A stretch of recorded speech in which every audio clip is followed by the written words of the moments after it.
Acer 2023 beyond basics అనే report ఒకటి 17 జనవరి 2024న న్యూఢిల్లీలో రిలీజ్ అయింది. ఈ ఏసర్ 2023 బియాండ్ బేసిక్స్ ఏమిటి? ఏసర్ అంటే annual status of education report. దీనిని ప్రతి సంవత్సరం 2005 నుంచి ప్రథమ్ అనబడే ఒక సంస్థ ఈ దేశంలో విద్య ఎలా ఉండాలి, అందరికీ విద్య ఎలా అందాలి అనే విషయమై పనిచేస్తున్న ఒక నాన్ గవర్నమెంటల్ ఆర్గనైజేషన్. ఈ ప్రథమ్ 2005 నుంచి రిలీజ్ చేస్తున్న ఈ రిపోర్ట్లలో భాగంగా ఇప్పుడు మళ్ళీ మనకు లేటెస్ట్ రిపోర్టు ఒకటి వెలుగులోకి వచ్చింది. 2016 వరకు ప్రతి సంవత్సరం వాళ్ళు రిలీజ్ చేసేవాళ్ళు. 16 నుంచి 2 ఏళ్లకు ఒకసారి రిలీజ్ చేస్తున్నారు.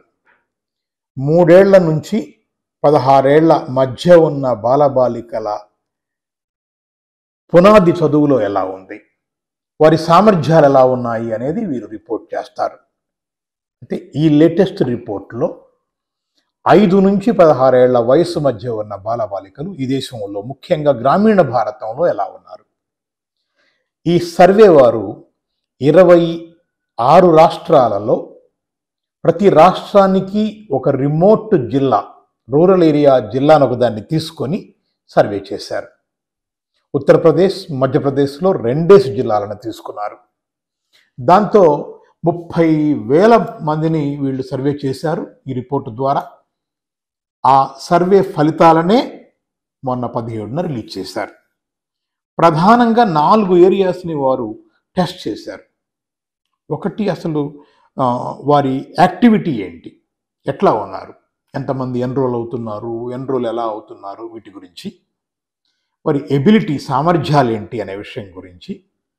మూడోది, డిజిటల్ అవేర్నెస్ ఎట్లా ఉంది, ఇది ముఖ్యంగా గ్రామీణ భారతంలో ఎట్లాంటి ప్రభావం చూపెడుతుంది అనే విషయం మీద వారు ప్రధానంగా చేశారు. అయితే ఓవరాల్గా ఒక పాజిటివ్ ఫ్యాక్టర్ ఏంటంటే కరోనా తర్వాత ఎన్రోల్మెంట్ పెరిగింది. గ్రామీణ భారతంలో కూడా ఈ 28 జిల్లాలలో కూడా ఓవరాల్గా 14 నుంచి 18 ఏళ్ల మధ్య ఉన్న పిల్లలు 86.8% పాఠశాలలలో ఎన్రోల్ అయి ఉన్నారు. అంటే almost nearing to 90. Of course still ఒక 13.2 ఇంకా స్కూల్కి రాకుండా మిగిలిపోతున్న వాళ్ళు ఉన్నారు. బట్ డెఫినెట్గా ఇది ఒక నోటబుల్ అచీవ్మెంట్ అనే చెప్పుకోవాలి. ఆ 13.2 కొంత సహజంగా ఉండే అవకాశం ఉంది. మైగ్రేషన్లో ఉండే పిల్లల వ్యవహారం ఒకటి ఉంటుంది. అందులో ఎప్పుడూ ఆన్ మైగ్రేషన్ ఉంటారు వాళ్ళు. తర్వాత అట్లాగే డిఎన్టీ ట్రైబ్స్, డినోటెడ్ ట్రైబ్స్ వాళ్ళ పిల్లలు కూడా దొరకరు. కొంత మనకి అవకాశం తక్కువ ఉంటుంది పట్టుకోవటానికి. కొంత పనుల్లో ఉండేవాళ్ళు ఉంటారు ఆ వయసు వాళ్ళు. అది ఏదైనా ఈ ఫిగర్ రావడం అనేది డెఫినెట్గా అదొక మంచి అచీవ్మెంటే. అయితే ఇందులోనూ ప్రధానంగా అమ్మాయిలు అబ్బాయిల విషయానికి వస్తే అమ్మాయిలు కొంచెం తక్కువ ఉన్నారు. They lag just behind. వాళ్ళకి మధ్య ఉన్న తేడా కొద్దిపాటిది అని చెప్పేసి అర్థం చేసుకోవచ్చు. అయితే ఈ చేరిన వాళ్ళలో కూడా హ్యుమానిటీస్ అంటే ఈ ఆర్ట్స్ అండ్ కామర్స్ ఇటువంటి సబ్జెక్ట్స్లో ఆడపిల్లల ఎన్రోల్మెంట్ ఎక్కువ ఉంది. Stem subject, science, technology, engineering and medicine, ఇటువైపు సబ్జెక్ట్స్లో మగపిల్లల యొక్క ఎన్రోల్మెంట్ స్లైట్లీ ఎహెడ్, కొంచెం ఎక్కువ కనపడుతోంది. ఇది మనకు స్పష్టమైన ఒక అబ్జర్వేషన్ ఏసర్ నివేదిక నుంచి ఇవాళ మనకు వచ్చింది.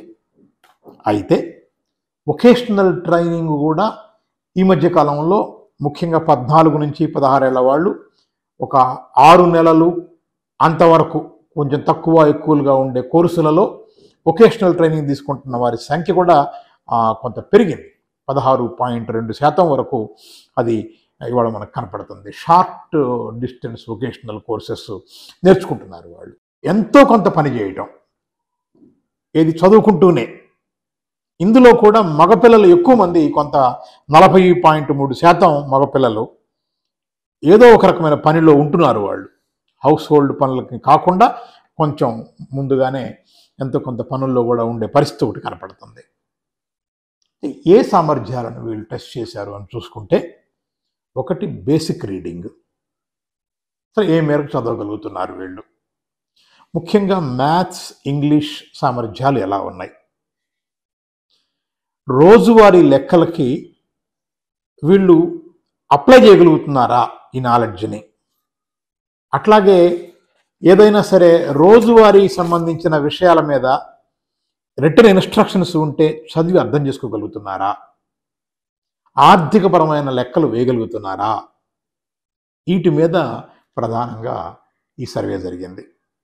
జరిగితే బయటపడ్డ విషయాలు ఏంటి అని అంటే, అతి విచారకరమైన పాయింట్ నిజానికి ఇది. 14 ఏళ్ల నుంచి 18 ఏళ్ల వయసు మధ్యలో ఉన్న పిల్లలు, వీరిలో 25% మంది 2వ తరగతి తెలుగు పుస్తకాన్ని, వారి మాతృభాషలో ఉండే పుస్తకాన్ని ఫ్లూయెంట్గా చదవలేని పరిస్థితి ఉంది.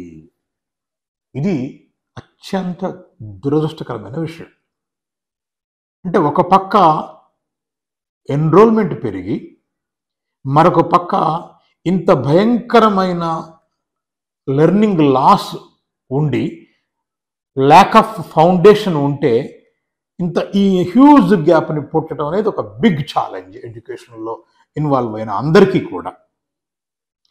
1/4 of the children, they are not in a position to read their own mother tongue. మాతృభాషను చదివే పరిస్థితిలో లేరు. ఇక ఒక 50% అయితే, ఇది 14 నుంచి 18 ఏళ్ల మధ్యలో ఉన్న వాళ్ళే, ఒక 50% అంటే సగానికి సగం 3 అంకెల సంఖ్యను 1 అంకెతో భాగించలేని పరిస్థితిలో ఉన్నారు. ఇది కూడా చాలా చాలా డిప్లోరబుల్ స్టేట్ ఆఫ్ అఫైర్స్. కేవలం 43.3% మాత్రమే ఇటువంటి ప్రాబ్లమ్స్ చేస్తున్నారు. అది ఏ స్టాండర్డ్ ఇవి లెక్కేసుకుంటే 3, 4 స్టాండర్డ్స్లో ఈ లెక్కలు ఉంటాయి. 14 నుంచి 18 అంటే ఏ స్టాండర్డు? 10th నుంచి ఇంటర్మీడియట్ అయిపోయి ఉండాలి. ఈ పిల్లలకి 3వ తరగతి, 4వ తరగతి లెక్కలు కూడా రాని పరిస్థితి ఉంది. ఇంగ్లీష్లో కూడా ఇదే పరిస్థితి. లిటిల్ ఓవర్ హాఫ్, 50% పైన వాళ్ళు లేదు, పెద్దగా ఇంగ్లీష్ చదవగలిగి లేరు. కొంతమందికి మీనింగ్స్ కూడా రాని పరిస్థితి ఉంది. ఇది మనం అర్థం చేసుకోవాల్సిన పరిస్థితి.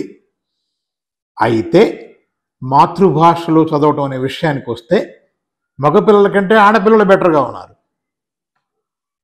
76% కొంత చదవగలుగుతుంటే 70.3% మగపిల్లలే చదవగలుగుతున్నారు. ఇది మనకి అర్థమవుతున్నది. ఇక ఎవ్రీడే క్యాలిక్యులేషన్స్ కూడా చూస్తే ఏమిటి అంటే, ఒక స్కేల్ పెట్టి కొలవగలుగుతున్నారు. అది ఎప్పుడు స్కేల్ 0 నుంచి లెక్కేస్తే కొలవగలుగుతున్నారు. ఒకవేళ స్టార్టింగ్ పాయింట్ 0 కాకుండా మనం ఏ 1 or 2 పెట్టి కొలవమంటే మళ్ళీ అవుట్. 50%కి ఆ కొలత కూడా రావటంలా. అంటే స్కేల్ 0 నుంచి కొలవటం అయితేనేమో 85% కొలవగలుగుతున్నారు. స్కేల్ ఫస్ట్ ఆ 0ని మూవ్ చేస్తే 50% పడిపోతున్నారు అని అంటే ఏమాత్రం బుర్ర ఉపయోగించట్లేదు అనేది స్పష్టంగా మనకు అర్థమవుతోంది. చిన్న చిన్న ప్రశ్నలు చదివినటువంటి మెటీరియల్ మీద, ఏది స్టాండర్డ్ ఫస్ట్ క్లాస్ బుక్ మీద చదివిన దాని మీద అడుగుతుంటే, ఒక 3-4 ప్రశ్నలు అడిగితే 2 చెబుతున్నారు, 2 చెప్పడం లేదు. 3 చెబుతున్నారు, 1 చెప్పడం లేదు. ఈ పరిస్థితిలోనే ఉన్నారు. అంటే కాంప్రహెన్షన్ చాలా చాలా పూర్గా ఉందని అర్థం.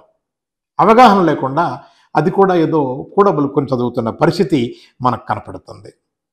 ఇక ఫైనాన్షియల్ క్యాలిక్యులేషన్ అయితే కొంత ఒక చిన్ని తీసివేతలు ఏమైనా కొంత చేయగలుగుతున్నారు తప్ప, అదిలో కూడా డిస్కౌంట్లు లెక్క కట్టడం అంటే మళ్ళీ ఒక 40% మంది దాకా డిస్కౌంట్లు కూడా లెగ్గట్టగలిగే పరిస్థితిలో లేరు. మరి డిజిటల్ అవేర్నెస్ ఎలా ఉంది? ఇది చాలా విచిత్రమైన ఫెనామినా మనకు కనపడుతుంది ఇక్కడ. 90% మంది గ్రామీణ భారతంలో ఇవాళ 90% మంది యూత్ దగ్గర స్మార్ట్ ఫోన్ ఉంది. ఇందులో మగపిల్లల దగ్గర వారి సొంత స్మార్ట్ ఫోను సుమారు 80% దగ్గర కనపడుతుంది. స్మార్ట్ ఫోన్ని బ్రహ్మాండంగా వాడుతున్నారు. ఈ స్మార్ట్ ఫోన్లో ప్రతి ఒక్కళ్ళకి సోషల్ మీడియా అకౌంట్స్ ఉన్నాయి. సోషల్ మీడియా వాడకుండా ఉన్న యూతే లేదు. ఇది మనం స్పష్టంగా అర్థం చేసుకోవాలి. అయితే ఈ ఎడ్యుకేషన్ రిలేటెడ్గా ఎప్పుడైనా వాడారా అని అంటే, ఎప్పుడన్నా ఎడ్యుకేషన్ కోసం కూడా వాడుతున్నారు. ఏదో ఒక పాఠం అర్థం కాకపోతేనో, లేకపోతే ఏదన్నా ఒక మీనింగ్ కోసమో చూస్తున్నారు. ఫోన్ చూడట్లేదనే మాట ఏం లేదు.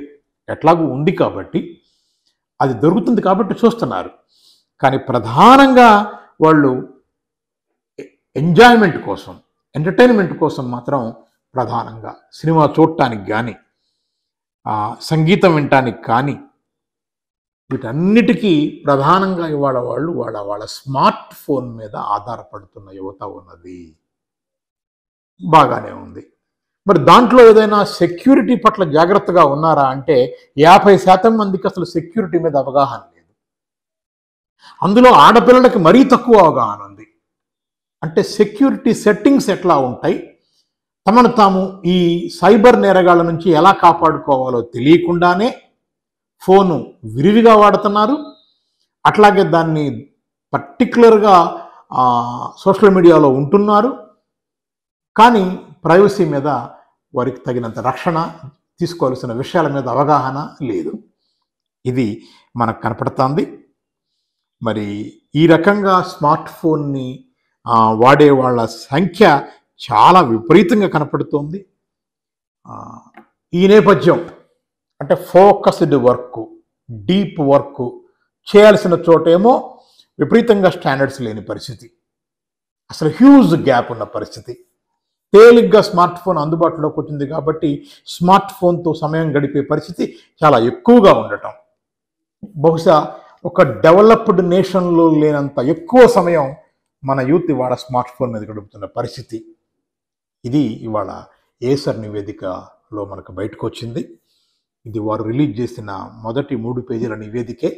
డీటెయిల్డ్ నివేదికలోకి వెళితే ఇంకా అనేక విషయాలు ఉన్నాయి. వాటన్నిటితో మరొకసారి కలుద్దాం. Thank you.